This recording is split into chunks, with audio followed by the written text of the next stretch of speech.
we got some logs and stuff to load down there in the woods, but it's pretty muddy today. Got my tracks. Gonna try to spread these out and get them over the tires. See how it goes.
As far as I know, these were on the machine when the dealership took it in on trade, so they should work all right.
So you can see I got a bunch of slack up here, some back there behind the rear wheel. Throwing this ratchet strap over, I'm going to tighten it up as best as I can. It's pretty close right now, about 4 inches or so from being able to get pinned together, but I don't know. It's the best way to do this.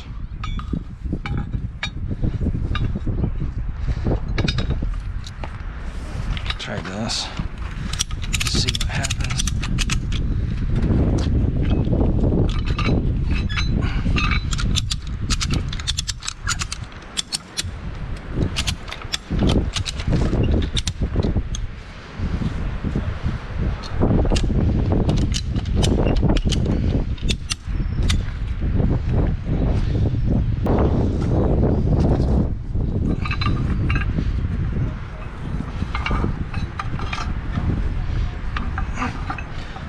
Man, that's so close. I could probably get that actually.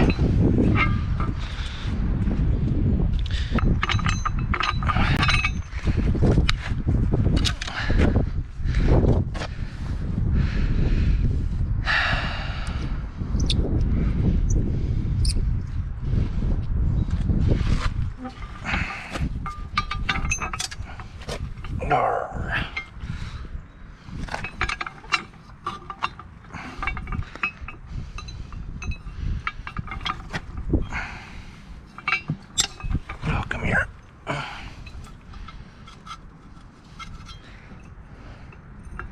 What the heck? I've got butterfingers.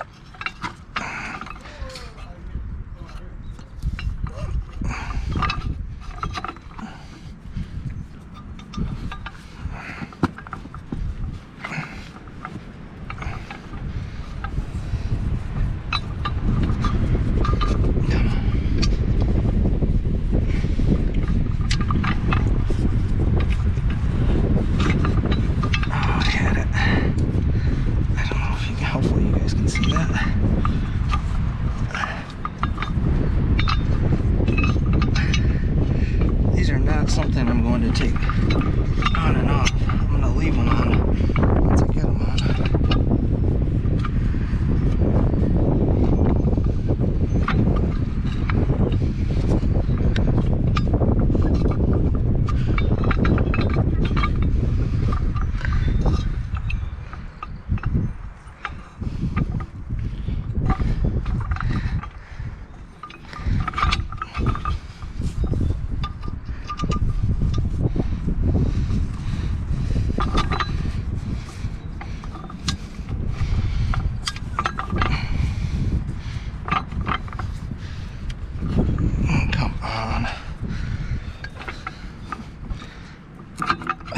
There. I just need an extra set of hands. Got it.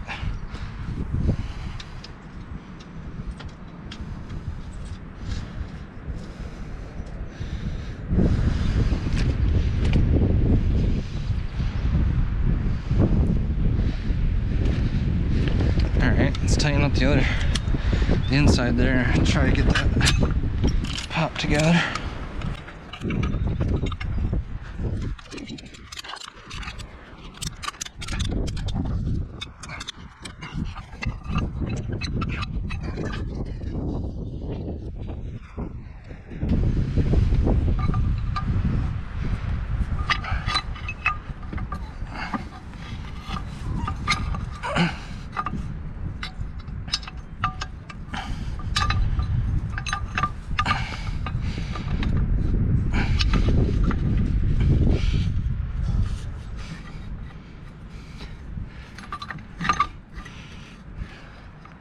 Hey Jeremy, I need an extra set of hands for like 10 seconds.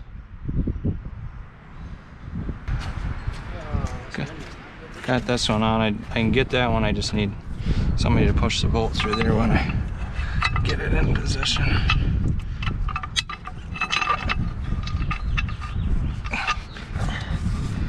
Just like so. Right. Thank you. Let me know when you pop on the other side. All right.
one, well, it'll probably loosen up a little once I start moving.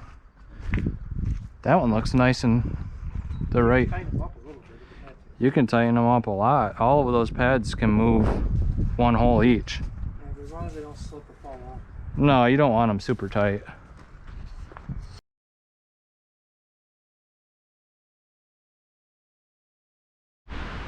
Bucket works slick as could be. It's a Dirtworks bucket or Grapple, made by Quality Welding Services.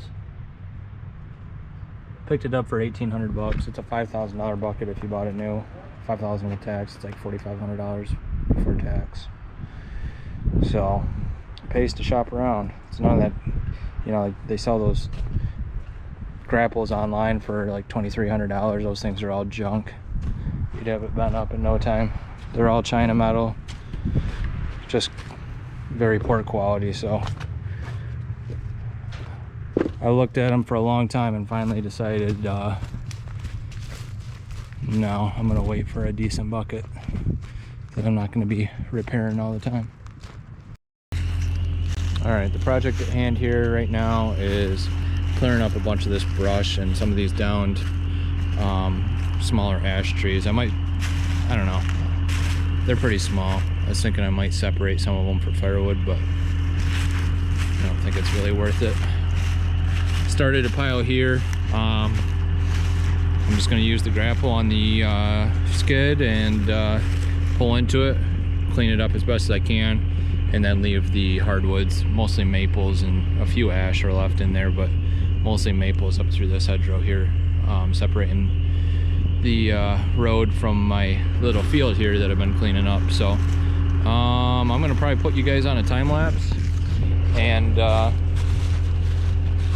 guess throw some music and enjoy.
Pretty impressive what you can get done really quickly with that thing. Got all this brush moved. I haven't even been out here 25 minutes, I don't think. And then I even started moving a bunch of the bigger stuff up there for firewood, and then started working my way from there back this way on the brush. I think I'm just going to clear all of this right up to the hedgerow, make it look nice, and then I went back and forth because I kind of like it for privacy, but I can plant a living hedge or something instead of this whatever it is, multifloral rose or autumn olive, and it'll be, you know, it'll look nicer, and it won't get as out of control and spread like this. That's kind of what I'm thinking at this point, because it looks really nice down through there, all cleaned up. And it's still going to be, once the leaves come on the trees and stuff like that, you're not going to be able to really see back in here. This was like an old dump pile, so I think I'm going to probably either take and just spread this out that way, sift through, I've got the bucket on there, so I can kind of sift some of the bigger rocks and stuff out and leave the dirt, and then just kind of spread it out that way and grade this off a little bit.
So I cleared about probably a little over 200 yards of hedgerow, all the way down to that corner down there. Can't really see, but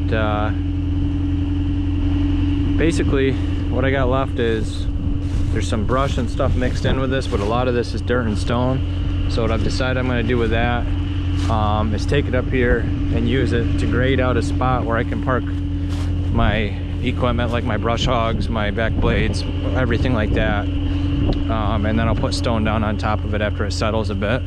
But I mean, that thing moved a ton of brush. I've got maybe 2.5 hours on the machine, if that, doing this. But what I'm probably gonna do next is get my buddy's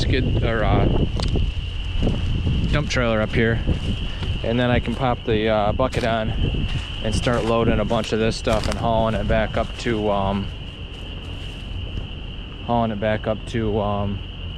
where I want to grade that spot out, which I'll show you right now. But you can see almost, I don't know if you can see on camera, but there's a log skidder down there, guy that's doing some logging on my neighbors. But I've got a big pile of brush down there, and cleared all this all the way up through. So now, you know, I can plant, like I said, some sort of living hedge all the way down through, whether that's Norway's or some sort of shrub that grows fast and gives me some nice cover during the summer, but it'll look a lot nicer. I've got a ton of more room. I mean, I probably reclaimed close to an acre worth of space by the time you figure in all this and all the way up through there, whole acre of usable space. So let's run up and I'll show you what my plan is.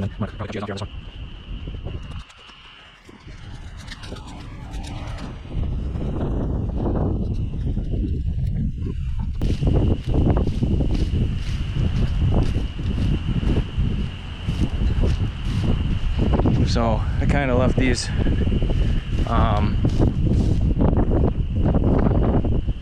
so last summer I kind of cleared this area out a little bit. There was a bunch of locusts in here, so I cut that back. I left a little bit out here and I stopped mowing this. I want this to actually grow up into some brush and stuff, or I can plant some trees here too. But just to kind of hide this area, which is where I want to put my equipment, you can see like I got my trailer and my disc still in there that I got to pull out so I can start piling up dirt just like this. Give me a nice flat spot here where I can actually back the tractor up, hook onto stuff easily. It's kind of hard when it's on a slant or a slope. So that's the plan. So like I said, I mean, I could haul bucket after bucket up here, but it's going to be a whole lot more whole lot faster if I hook the dump trailer to my truck and haul that back and forth. Sorry about the wind noise, guys. It is, I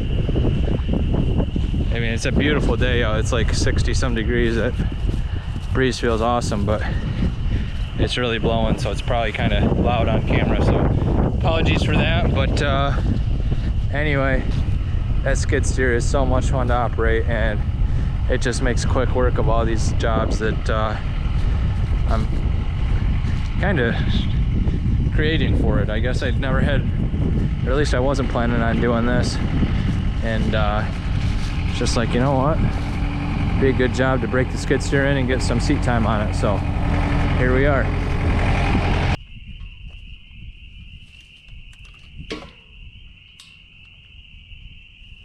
Alright, let's burn some of this brush and get it out of the way. One of these Harbor Freight weed burners is a must-have for this type of job.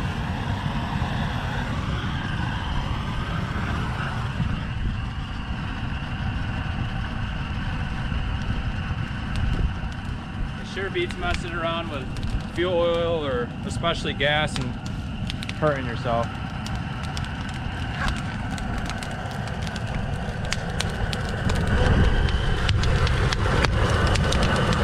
What I like to do is get this side started, and I'll just work my way around, and then I'll come back down with the skid steer, and after this burns down a little bit, I'll start piling it on. I got 3 piles to burn right now.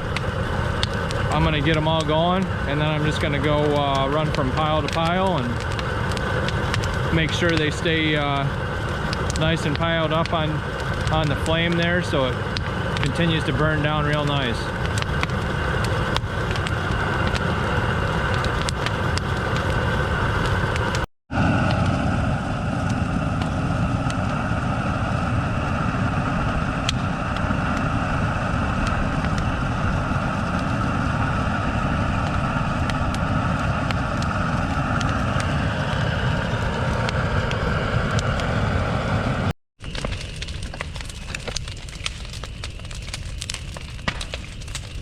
Oh, that's about 5 minutes in. It's gonna go up fast.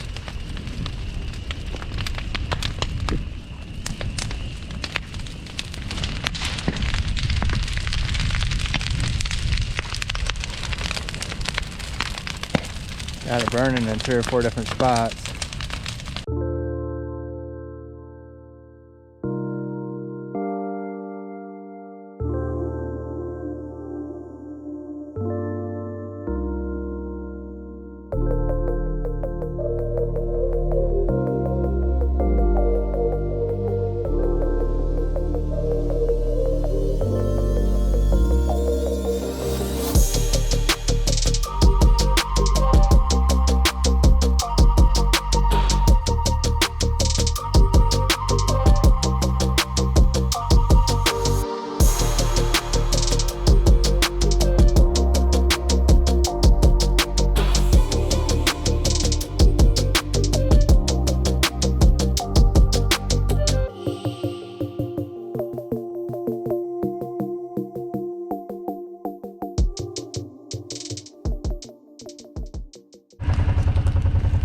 Alright, most of the action's done on this one. This is turning into a super nice bed of coals. You can see that that's going to burn for quite a while. Let's go up and get this one on video. That one's getting big.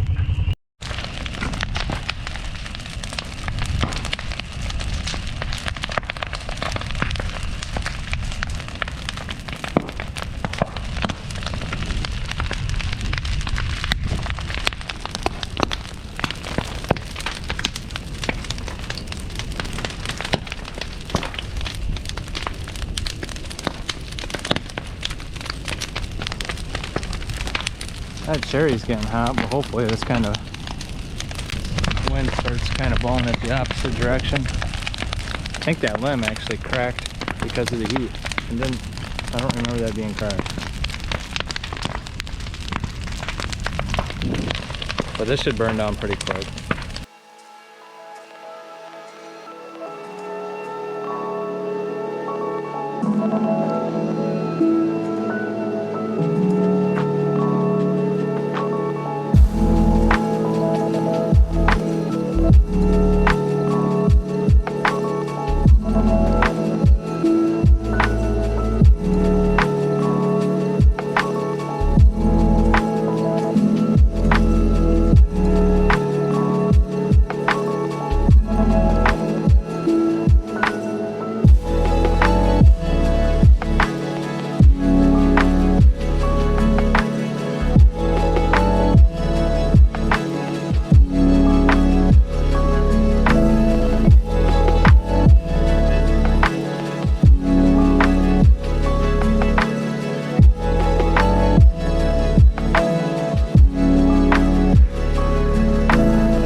Man, that's hot.